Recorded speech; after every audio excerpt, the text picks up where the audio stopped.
Hello there, कैसे हैं आप सब। उम्मीद करता हूँ आप सब बहुत अच्छे होंगे। और आज की जो वीडियो है वो बहुत बहुत बहुत ज़्यादा इंपॉर्टेंट होने वाली है, क्योंकि जीएसटी के अंदर एक अपडेट आई है बहुत इंपॉर्टेंट। और ये टैक्स पेयर के लिए भी इंपॉर्टेंट है और एक टैक्स कंसल्टेंट के लिए भी इंपॉर्टेंट है। अगर आप जीएसटी प्रोफेशनल हैं, जीएसटी में प्रैक्टिस करते हैं, तो ये जो वीडियो है ये आपके लिए बहुत ज़्यादा इंपॉर्टेंट होने वाली है। वीडियो को शुरू से लेकर के आखिर तक ज़रूर देखिएगा और शेयर ज़रूर कीजिएगा अपने फिर अपने क्लाइंट के साथ। क्लियर है?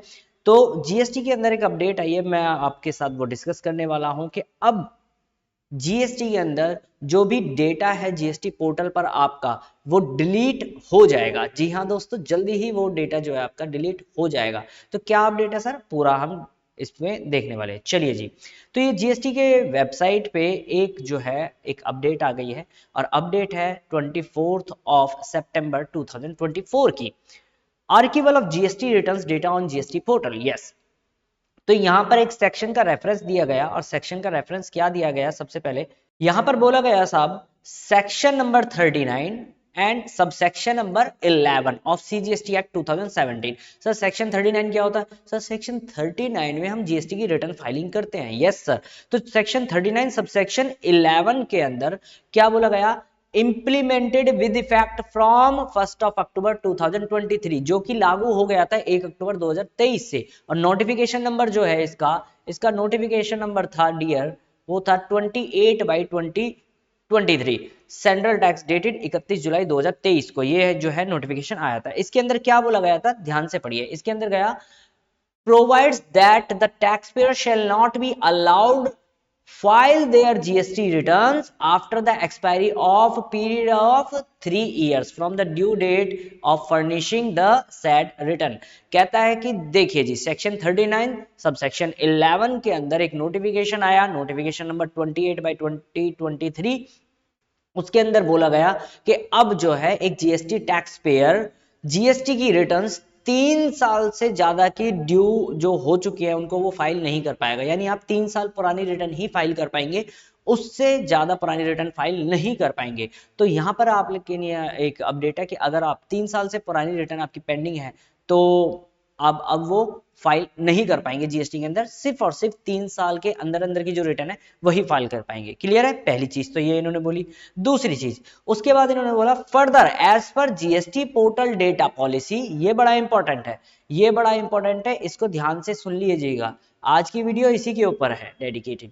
कह रहा further as per GST portal data policy, data for view of taxpayers to be retained for 7 years only. Oh my god, इन्होंने क्या कहा, कहता है कि सिर्फ और सिर्फ 7 साल तक ही डेटा को सेव रखा जाएगा जीएसटी पोर्टल पर।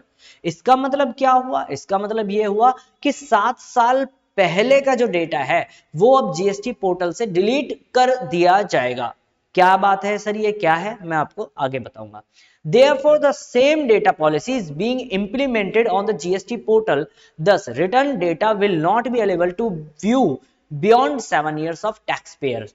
कह रहा है कि टैक्स पेयर की जो 7 साल के बाद का जो डेटा है, 7 साल से पहले का जो डेटा है, वो अब वो नहीं देख पाएंगे, और ये आर्किवल में चला जाएगा, और ये डेटा अब आपको नहीं मिलने वाला। यानी 7 साल तक का ही डेटा जो है वो आपको जीएसटी पोर्टल पर मिलेगा, उससे पहले का डेटा वो डिलीट होता चला जाएगा। ऑटोमेटिक डिलीशन आप समझते हैं ना, जैसे आप लोग स्नैप के अंदर या फिर आप व्हाट्सएप के अंदर एक फीचर होता है कि भाई इतने टाइम पहले का जो मैसेज है वो डिलीट हो जाए ऑटोमेटिकली, तो वो डिलीट होता चला जाता है ना, एक दिन पहले का 24 घंटे पहले का मैसेज ऑटोमेटिकली डिलीट हो जाता है। वैसे ही जीएसटी पोर्टल ने भी ये काम कर दिया।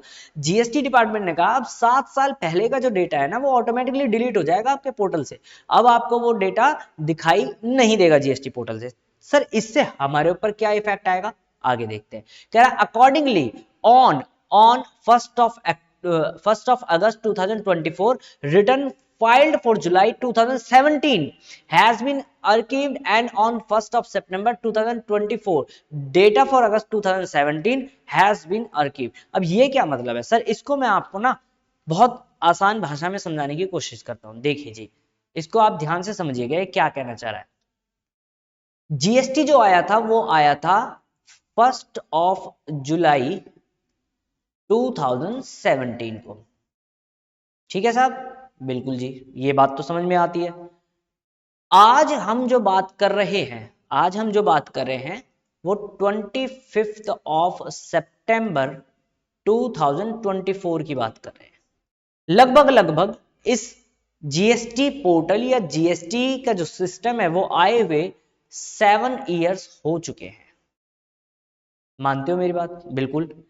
तो अब इन्होंने कहा कि 7 साल पहले का जो डेटा है ना वो अब ऑटोमेटिकली डिलीट होता चला जाएगा पोर्टल से, यानी आपकी रिटर्न्स जो हैं, जो आप फाइल कर चुके हो, वो 7 साल पहले का डेटा डिलीट होता चला जाएगा। मतलब क्या है, जो आपने रिटर्न फाइल करी थी, लेट सपोज जुलाई 2017 की रिटर्न जो आपने फाइल करी थी, वो ऑटोमेटिकली अब डिलीट हो जाएगी।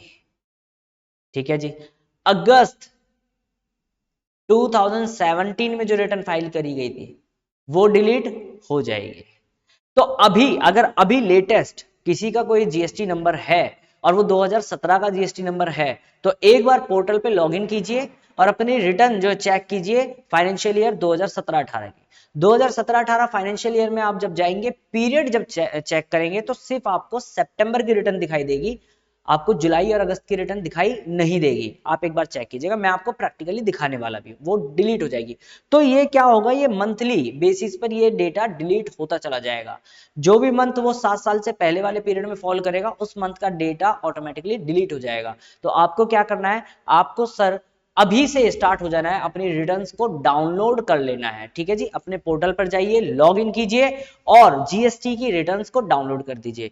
चाहे वो जीएसटी R1 हो, 2A2B हो या फिर GSTR3 भी हो, डेटा को डाउनलोड कर लीजिए और उसको गूगल ड्राइव पर सेव कर लीजिए, प्रिंट निकाल करके रख लीजिए, वाउचर बना कर रख लीजिए, जैसे भी आप स्टोर करना चाहें कर सकते हैं। लेकिन फ्यूचर के लिए आपको ये याद रखना है कि आपके अपने डेटा जो है वो सेव रखना है, क्योंकि जीएसटी पोर्टल अब इसको डिलीट कर रहा है। चलिए मैं दिखाता हूं कैसे। जब आप जीएसटी पोर्टल पर लॉग इन करेंगे तो आप फाइनेंशियल ईयर सिलेक्ट करेंगे, यहां पर 2017-18 किया और उसके अंदर जब पीरियड देखेंगे तो पीरियड आपको सिर्फ और सिर्फ दिखाई देगा सितंबर का, यानी सितंबर, अक्टूबर, नवंबर, दिसंबर, इस तरह से रिटर्न्स दिखाई दे रही हैं। लेकिन जुलाई और अगस्त की रिटर्न नहीं दिखाई दे रही है। हालांकि यहाँ पर जुलाई और अगस्त की रिटर्न भी फाइल हुई होगी अगर किसी का जीएसटी नंबर वहां पे था तो वो जुलाई और अगस्त का जो डेटा है वो दिखाई नहीं दे रहा है, डेटा दिखाई दे रहा है सिर्फ और सिर्फ सितंबर से। और अब अक्टूबर के बाद, यानी जो हम अक्टूबर 2024 की बात कर रहे हैं, इसके अंदर इससे हमारा सितंबर का डेटा डिलीट हो जाएगा, सितंबर 2017 वाला। अक्टूबर के बाद नवंबर में जब हम आएंगे तो अक्टूबर 2017 का जो डेटा होगा वो डिलीट हो जाएगा। मतलब 1 बाय 1 जैसे जैसे 7 साल कंप्लीट होते चले जाएंगे वो डेटा डिलीट होता चला जाएगा। तो ये बात तो आपको समझ में आ गई होगी। तो दोस्तों अगर ये वीडियो आपको पसंद आई है, इंफॉर्मेशन पसंद आई है, तो आप लोग इस वीडियो को लाइक जरूर कर दीजिए और नीचे शेयर का बटन है वो आप जरूर प्रेस कीजिए और अपने साथ, अपने नेटवर्क के साथ इसको जरूर बांटिए, शेयर कीजिए, क्योंकि हो सकता है किसी के लिए बहुत इंपॉर्टेंट अपडेट बन जाए, कोई अपने लॉस से बच जाए। ठीक है जी। और दूसरी बात, अगर आप अभी तक अपने चैनल को सब्सक्राइब नहीं किया है तो चैनल को सब्सक्राइब जरूर कर लीजिएगा, ताकि ऐसी ही लेटेस्ट और अपडेटेड अमेंडमेंट्स और नोटिफिकेशंस की जानकारी आप तक पहुंच सके सबसे पहले। चलिए जी, मिलते हैं नेक्स्ट वीडियो में, तब तक के लिए take care, bye bye and keep learning.